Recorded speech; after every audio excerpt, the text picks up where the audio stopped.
Now I have to figure out which one of you is Todd. That's me. I thought so. They said to me, now you need to introduce Todd Lawrence, the board chair. Thank you. So I wrote that down thinking, okay, this is the part that I cannot mess up. Thank you very much. Appreciate that. Thank you, Todd. Hey, welcome, everybody. Like Melissa said, I'm Todd Lawrence. I work for the Department of Education in the great state of Idaho. I am also honored to be the Setda board chair this year, so it's been a great honor and challenge to do the work that we do. I would like to take just a moment and recognize my counterparts on the board. If you can stand for just a quick second and acknowledge yourself for the work you do, please stand for just a quick second.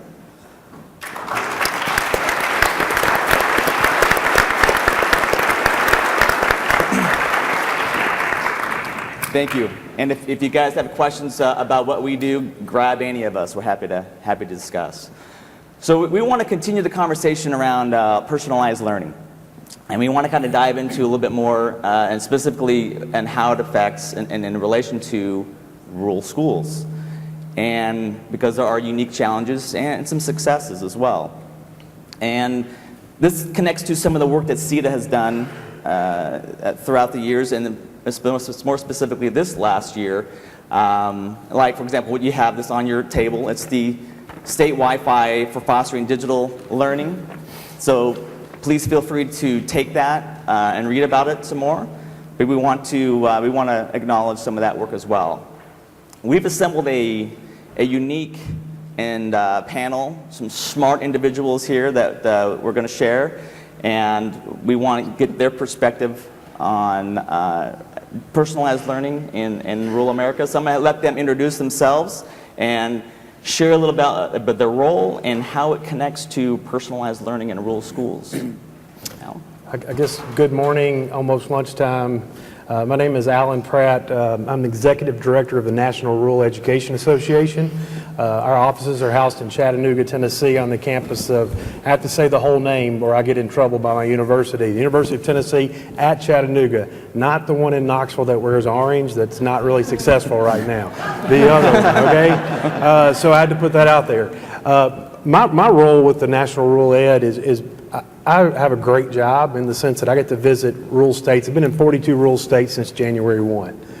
Visited schools all across the U.S. and seen a lot of great things and a lot of great personalized learning endeavors in those rural schools. And it's wonderful. So my job is to highlight those successes, and then when I need to, highlight what needs to be changed and how we need to help those areas. I will say one more thing. I did notice that when everyone's raising their hand about rural, they were all on this side of the room. So I was on this side, so I'm going to move my bag when I'm finished and move with the rest of the rural folks on the left side. So it's a pleasure to be here. Thank you. Hi, I'm Sigrid Olson. I am the Personalized Learning Coordinator for the Vermont Agency of Education. We in Vermont have we actually have a law that requires personalized learning for all students in grades 7 through 12. It requires personalized learning plans for all students. At the Agency of Education, we restructured ourselves in response to that law, and so we do have a personalized learning team that I lead, and we're also part of a bigger division that's called the Personalized Learning and Flexible Pathways Division. So you can see that in our agency we are concentrating a lot on personalized learning. My background is in curriculum instruction and assessment, and so and I've been a member of Setda for I don't know, 6 years, and for all 6 years I keep saying I'm not a techie person.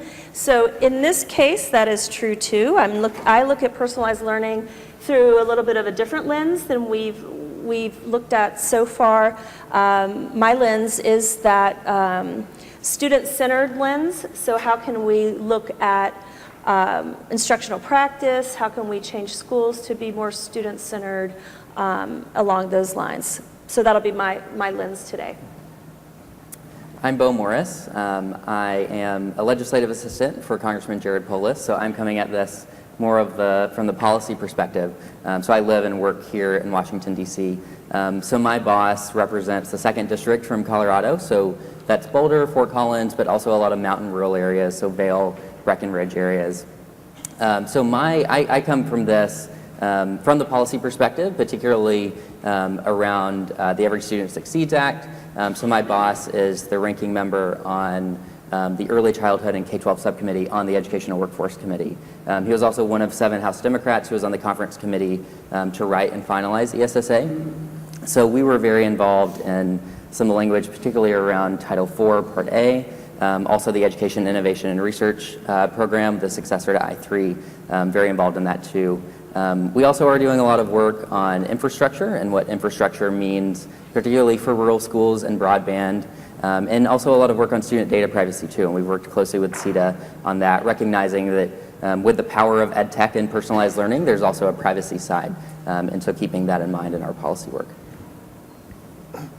So I'm John Windhausen. I'm the Executive Director of the Schools, Health, and Libraries Broadband Coalition, which is a mouthful, so we shorten it to call ourselves the SHLB Coalition.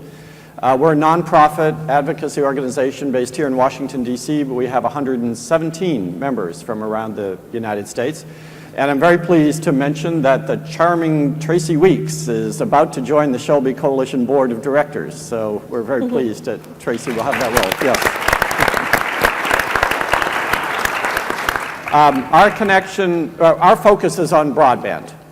So we our goal is to facilitate all of the personalized learning approaches that schools are now undertaking. But in order to engage in that personalized learning, increasingly you need not just a broadband connection, but multiple forms of broadband connectivity. And so our mission, I'm going to play with prepositions a little bit here, but I think it's helpful to understand. So our first mission when we were first formed 9 years ago was to support high-capacity broadband connections to the anchor institutions, to the schools and libraries and health providers. But increasingly now, what's most important for personalized learning is not just to the building, but into the building through Wi-Fi connections, robust Wi-Fi connections in each classroom to enable those individualized devices, but not just into the school, but also through the school to the surrounding community. And the Microsoft White Spaces Initiative is a perfect example of that, but that's not the only one. What Albemarle County School District has done is another example of how they're using the EBS frequencies in order to create a broadband network serving the rural communities of that district. So we very much are in support of advocating for rural broadband, especially those rural schools and libraries that are really being left behind now, and that's a primary mission of ours going forward. Well, thank you. Thanks for joining us today as well. So this morning's panel kind of discussed personalized learning in a more broad sense. What are some of the challenges and or successes that you guys have witnessed during the personalized learning possibilities in rural areas? And secondly, is there any examples that you can give to show how schools or districts or even state leaders can work creatively for addressing these challenges and acknowledging the successes as well? Whoever like to go first. I'll start. We have in Vermont the challenges probably that every state has. We obviously are a rural state. Those postcards that you see, it really does look like that. We have 75,000 students in the entire state, and probably all of our schools would be considered rural. We still do have at least one, maybe a couple of one-room schoolhouses. I think we have good broadband connectivity, but when kids go home, that's a problem there. But from a perspective that's not about technology, we are making a huge shift in the way that we look at education in Vermont. In addition to basically legislating personalized learning for all students, At the same time, our state board adopted guidelines that we don't have seat time anymore required, and we actually don't have particular classes that are required now. We shifted to proficiency-based graduation requirements. So part of our problem, I think, is in just this sea change in general. We're doing a lot of things at one time, but these things do fit together. So our problems are probably, in a way, broader than that. The way that we're addressing that, though, is to address it from both the ground up, as you would imagine you do in a small rural state where, again, like everybody says, but it is true in Vermont, we're highly local control, but also from the SEA down. So we have a tradition of progressive thinking around education, starting back with some guy named Dewey, who you might know, and it has always been sort of a thing in Vermont. And so we do have a lot of schools and districts that are acting on their own and really moving forward in implementing personalized learning through different access points and through different lenses. Some of those districts have gotten national grants to do that, but they're doing some really amazing work.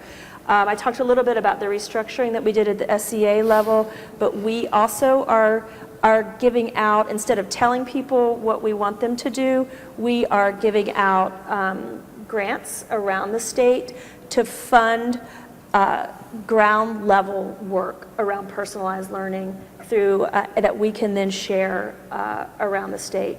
So we're trying to tackle it from a lot of different angles, again, from the ground up, from the SEA down. It makes it kind of kooky, but good. You know, everybody's sort of working together to make this happen. Anybody else? Well, I'll speak to successes from a national policy perspective. So our view is that the BTOP program, it's a bit dated now, but it was tremendously successful in connecting over 26,000 schools and libraries and other anchor institutions.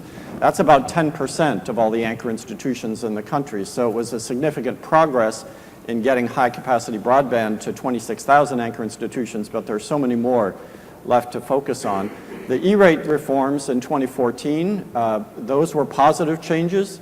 The FCC allowed more flexible financing options to promote fiber deployment in rural markets, and it also created more funding for internal connections for Wi-Fi. So schools have been able to get Wi-Fi funding now for the last couple of years that wasn't available before then. So those are both a couple of successes. However, I will caveat that by saying we haven't gone far enough.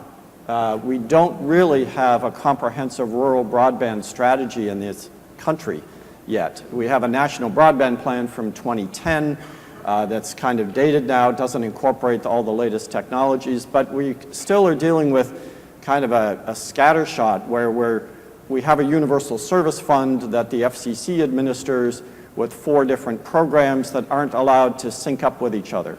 And they're siloed, and they don't really allow that kind of collaboration. We just heard some of us heard in one of the breakout sessions just before this, how there still is a big problem with finding vendors who can make it economically attractive to go into these rural markets. And that's even with E-rate and even with the Connect America Fund that the FCC supports those programs, but it's not enough. The BTOP program was good, but it focused on middle mile, not last mile.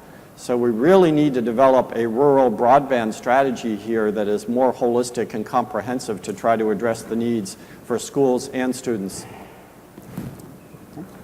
Yeah, I would agree with both the panelists, and there's not a strategy. When I go out to visit, and I'm going to highlight one of the schools. Has anyone ever heard of Gold Creek, Montana? Yes. One? Gold Creek, Montana, we got 2? Okay. I had the opportunity to visit, it's a K-8 school with 8 students, 8 different grade levels, 3 special ed students, 1 student with the autistic student, and so I went into this thinking, how can I help this little school? What can I do to walk in here and say, you need money, what can we do to help you? I walked in and I was blown away. Had students on computers, had students learning code. You had just unbelievable personalized learning going on with 8 students, 1 teacher, and a Wolverine that lived in the back of the school. I met the Wolverine first, was not the greatest experience in the world, but the students were unbelievable. I left there, and I'm going to be honest with you, my wife's a school psychologist, and I kind of teared up when I left because I'm sitting there thinking, there's schools in Tennessee with more resources and more things going on for them, and they're not even close to the level of this little school in Montana. And it did, because I have a son, he's a 6th grader. And those students in Montana in a one-room schoolhouse are way ahead of where my son is in his school. So this is success.